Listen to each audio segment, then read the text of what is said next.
Voilà, bah, bonjour Patrick. Bonjour Alain. Nous sommes rue Henri Monnier en direction de la place Pigalle, place Blanche et le Sacré-Cœur. Oui. Ça monte, t'as vu? Ça monte par ici, ouais. Ça monte, voilà, alors. Bah, Ils se sont trompés, ils cherchent la route. on cherche la route, oui. Moi je savais que c'était l'autre.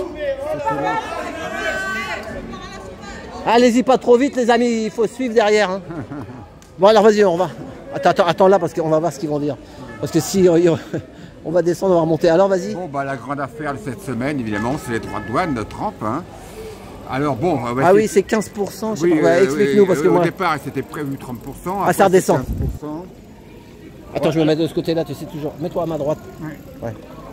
Donc tout le monde n'a parlé que de ça cette semaine. Alors d'abord, il faut quand même dire, je vais essayer d'en parler brièvement, mais c'est des sujets très complexes et il y a beaucoup de zones d'ombre dans ce soi-disant accord. Hein. Beaucoup de zones d'ombre à clarifier. Hein. C'est très confus. Voilà. D'abord, il faut voir dans quel contexte on évolue. Dans un contexte où l'Occident, malheureusement, l'Occident, c'est-à-dire l'Europe, le Japon et les États-Unis, sont en déclin. Sont en déclin par rapport à l'Asie, par rapport à la Chine, surtout la Chine, et il y a l'Inde aussi qui est en train de monter derrière. Hein. Donc voilà, il faut savoir par exemple que l'Europe, et c'est beaucoup plus grave que ces soi-disant droits de douane de 15%, il faut savoir que l'Europe a un déficit commercial, a en 2024 un déficit commercial de 304 milliards d'euros avec la Chine. Les États-Unis, en 2024, ont un déficit commercial de 295 milliards de dollars avec la Chine. Donc voilà, ça se situe dans ce contexte-là, ces droits de douane. Le déclin de l'Occident par rapport à l'Asie, à la Chine et peut-être demain à l'Inde. Hein. La Chine, par exemple, forme 1,5 million d'ingénieurs tous les ans dans d'excellentes écoles. Hein. Nous, qu'est-ce qu'on fabrique, nous, en France? En France et en Europe, d'ailleurs. Hein. On est de plus en plus désindustrialisé. On détruit les emplois, de plus en plus endettés. Les enfants qui sont dans le placement et tout ça, ils sont détruits aussi. Hein. Bah oui, on détruit les familles en fait. On détruit les familles. Pourquoi? Ça la question. Mais on ne peut pas tout dire. On évolue dans un environnement avec de plus en plus en Europe de normes, de réglementations, d'impôts, de charges. On est en train d'étouffer complètement. On est de plus en plus désindustrialisé. L'Allemagne, quand même, entame sa 3e année de récession. C'est quand même dingue. Ils ont une industrie qui périclite. Hein. Nous, les industries, il ne reste plus grand-chose en France. On a quelques pépites, mais il ne reste plus grand-chose. Hein. Enfin, tout est comme ça. Le niveau scolaire en France n'arrête pas de décliner dans tous les classements internationaux. Alors, je ne parle même pas des déserts médicaux en France, ça devient catastrophique. Bref, on évolue en Europe dans un environnement de déclin. Voilà. Donc Trump, lui, il devient président en décembre 2024. Et il n'hérite pas d'une bonne situation, contrairement à ce qu'on raconte. Hein. Les États-Unis ont un endettement public hors de tout contrôle. Alors, je crois qu'on en est à 37 000 milliards de dollars, je crois, aux dernières nouvelles. Ils ont un endettement privé hors de tout contrôle et ils ont surtout un déficit commercial énorme parce qu'ils fabriquent plus grand-chose, les États-Unis. Comme l'Occident, ils ne fabriquent plus grand-chose, même s'ils sont évidemment très forts en nouvelles technologies, mais ils ne fabriquent plus grand-chose. Ils ont des excédents commerciaux avec tout le monde quasiment. La Chine, le Mexique, l'Europe, et Trump est obsédé par les déficits commerciaux. Il veut réindustrialiser son pays. Sur le fond, il a entièrement raison. Hein. Voilà. Alors, ce qu'on devrait faire nous aussi. Oui. Sur le fond, il a raison. Il défend son pays. Hein. Il l'avait annoncé lors de sa campagne électorale America First et Make America Great Again. Donc, il applique son programme. Maintenant, est-ce que ça va marcher? Ça, c'est autre chose. Hein. Donc, pourquoi veut-il augmenter les droits de douane avec toutes les parties du monde? D'ailleurs, il n'y a pas que l'Europe. Tout simplement, ça fait rentrer de l'argent dans les caisses de l'État américain et surtout, ça force les entreprises à venir s'installer aux États-Unis, à venir mettre leur production aux États-Unis pour éviter les droits de douane. Hein. C'est ce que s'apprête à faire apparemment L'Oréal et Sanofi. Voilà. Donc, Trump, il est obsédé par les déficits commerciaux de son pays. Donc voilà. Donc, il veut réindustrialiser son pays. Donc, il augmente les droits de douane. Là, bon, qu'est-ce qui s'est passé cette semaine? On a été effarés quand même de voir Ursula von der Leyen, la présidente de la Commission, qui s'est rendue dans le club de golf privé de Trump en Écosse, où entre deux parties de golf, Trump l'a reçu et il a brandi un papier en disant voici l'accord aux journalistes, voici l'accord entre les USA et l'Europe. Et tu avais Ursula von der Leyen qui faisait oui. Donc ça fait quand même très soumission, ça fait pas très sérieux. Hein. Donc le problème, c'est un accord unilatéral. Hein. Les États-Unis créent des droits de douane de 15% sur tous les produits en provenance de l'Europe et nous, on n'obtient rien en échange. Hein. Et puis tout est un peu nébuleux, attention, tout est un peu nébuleux là-dedans. L'Europe doit investir 600 milliards d'euros aux États-Unis en 3 ans. Mais est-ce que la Commission européenne peut imposer à des entreprises privées d'investir aux États-Unis? Grand mystère. Et puis il y a les 750 milliards d'euros en 3 ans que l'Europe doit investir dans l'énergie, doit acheter du gaz et du pétrole américain.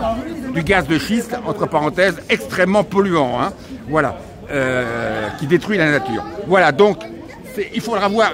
Et puis là aussi, est-ce que la Commission européenne peut imposer à des opérateurs privés d'acheter du gaz et du pétrole aux Américains? Et puis ils ont des contrats en ce moment, les sociétés d'énergie avec d'autres producteurs dans le monde entier. Il va pas falloir qu'ils les cassent ces contrats. Enfin, tout cela est très très compliqué, très nébuleux, avec beaucoup de zones d'ombre. Mais enfin, on a un peu l'impression que l'Europe s'est couchée devant les Américains. Alors pourquoi l'Europe se serait couchée devant les Américains? Il y a 2 thèses qui circulent. La première, c'est la corruption de Ursula von der Leyen. Elle est connue pour être une personne corrompue. Avant d'être à la Commission européenne, elle a été au ministère des Armées en Allemagne où elle a été virée pour différentes affaires de corruption. Alors, est-ce que Trump avait des dossiers sur elle par la CIA, genre l'affaire Pfizer, ou genre les milliards qui se sont évaporés entre Bruxelles et Kiev? Je ne sais pas, mais j'y crois pas. Personnellement, j'y crois pas. Trump a fait sa carrière dans l'immobilier aux États-Unis, dans le gros business. À mon avis, il a dû en voir de toutes les couleurs dans les affaires de corruption. Hein. Je ne pense pas qu'il soit servi de ça et je ne pense pas qu'il soit effrayé par ça. Voilà. Alors, la deuxième rumeur qui circule là-dessus, pour expliquer pourquoi les Européens se sont couchés devant les Américains, parce qu'ils n'ont rien obtenu en échange, les Européens. Bah, tout simplement à cause de l'affaire ukrainienne, parce que l'Europe a besoin des Américains pour continuer à armer, à fournir des armes à l'armée ukrainienne et à maintenir à travers l'OTAN ses soldats dans l'est de l'Europe. Mais avant, c'était à combien la TVA? À 5%? La TVA avant était autour de 4%. Elle est passée à 15%. Elle s'est passée à 15% pour tous les produits. Et mais nous, alors l'électricité, on était à combien de pourcents avant? Ah ben là, c'est autre chose. Là, nous, ils nous ont mis oui, ils nous mettent 20% là, de TVA. Tu changes de sujet. Ouais, là, ouais, mais enfin... Au 1er août, la TVA... C'est nous, avec l'électricité, qu'on va rembourser l'autre dette. Oui, parce que parce que tout le monde se plaint de l'électricité. L'abonnement sur les contrats de gaz et d'électricité, la TVA va augmenter de 5% à 20%. Voilà. Donc au 1er août, voilà. Donc voilà, oui, ça va peser lourdement sur le budget des ménages. Ah bah, c'est les Français qui vont payer pour donner de l'autre côté. Bah, oui. Hein, donc c'est toujours pareil. Donc voilà, Trump, à mon avis, n'a pas le choix. Il agit comme ça parce qu'il n'a pas le choix. Parce que, attention, dans moins de 2 ans, il y a les élections de mi-terme. Hein. Dans moins de 2 ans, dans environ 1 an et demi. Les élections quoi? De mi-terme, c'est-à-dire qu'on va réélire une partie des 2 chambres américaines, des 2 parlements. Ouais. La Chambre des représentants. Ah oui, il ne faut pas qu'il perde la majorité, quoi. Il faut qu'il garde sa majorité. Ouais. Et la Chambre du Sénat, voilà. Donc il y a une partie des 2 chambres qui va être renouvelée dans presque 2 ans dans les émissions de mi-terme. Donc Trump, il faut qu'il ait quand même des résultats. Sinon, c'est les démocrates qui vont risquer de monter en puissance dans les 2 chambres. Hein. Et en plus, le moral des Américains n'est pas bon en ce moment. Hein. Le moral des Américains n'est pas bon. Mais je pense que depuis Obama, l'Amérique décline beaucoup depuis Obama. Le déclin des classes moyennes américaines date des années Obama. Et Obama est adoré en France, mais en Amérique, beaucoup ne l'aiment pas. En plus, mais on pourra faire une pause là-bas au Moulin Rouge. Tu feras une pause. Non, là-haut, il y a plus de monde, il n'y a personne là.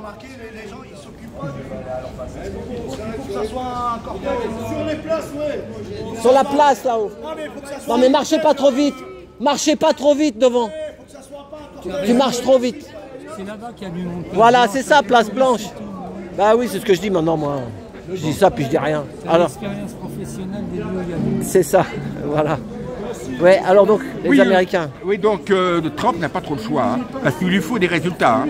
Il lui faut des résultats, mais là aussi, sa politique est quand même très très risquée, parce que augmenter les droits de douane, ça veut dire que les Américains vont payer plus cher les produits en provenance de l'Europe. Comme il voilà, fabrique c'est ça. plus grand-chose, Ah, ça sera le peuple aussi qui va payer oui, là-bas. bon, certes, il a dévalué le dollar par rapport à l'euro d'environ 10-12% depuis le 1er janvier. Mais néanmoins, les produits en provenance de l'Europe vont être plus chers pour le consommateur américain. Donc, wait and see, c'est voir ce que ça va donner. Et puis, toutes ces politiques agressives dans le monde entier en ce moment au niveau des droits de douane, ça crée des tensions commerciales dans le monde entier. Déjà que la croissance économique dans le monde est en ralentissement depuis de nombreuses années, donc ça va pas être bon pour le commerce mondial. Hein. Voilà, bah, c'est ça. Il déshabille Pierre pour habiller Oui, Paul. donc- Et Paul, après, habille Jacques. Donc Trump n'a pas le choix, il faut Pierre, Paul, Jacques. il lui faut des résultats. Mais bon, ce qu'a montré la visite incroyable d'Ursula von der Leyen au golfe privé de Trump, ce que le monde entier a constaté, c'est quand même la faiblesse de l'Europe. Hein. Poutine a pu voir la faiblesse de l'Europe, les Chinois qui vont en profiter ont pu voir la faiblesse de l'Europe, et Trump a pu voir la faiblesse de l'Europe. Donc il va recommencer Trump. Hein. Il ne va pas s'arrêter là, il va imposer peut-être d'autres droits de douane dans quelques semaines aux Européens. Il va nous mettre des bâtons dans les roues, il va nous... Oh, bah, de toute façon, il a vu que ça marchait. bientôt, après, on va donner notre pantalon. On n'aura Ouais. plus que ça à donner. Bah oui, parce qu'on va être de plus en On plus... va se retrouver en slip. Bah et oui, encore, on même va- le slip, ils vont nous le racheter pour le revendre. On va être de plus en Les plus slips d'occasion. taxés, imposés. C'est les classes moyennes qui vont payer. Hein. Ah, bah, c'est ça. Quand d'autres disent c'est Nicolas qui va payer, non, non, c'est les classes moyennes qui vont payer, et les PME aussi. Mais c'est les classes moyennes qui vont continuer à payer lourdement dans les années qui viennent. C'est ça. Et c'est ce que dit le gilet jaune Philippe Combaz.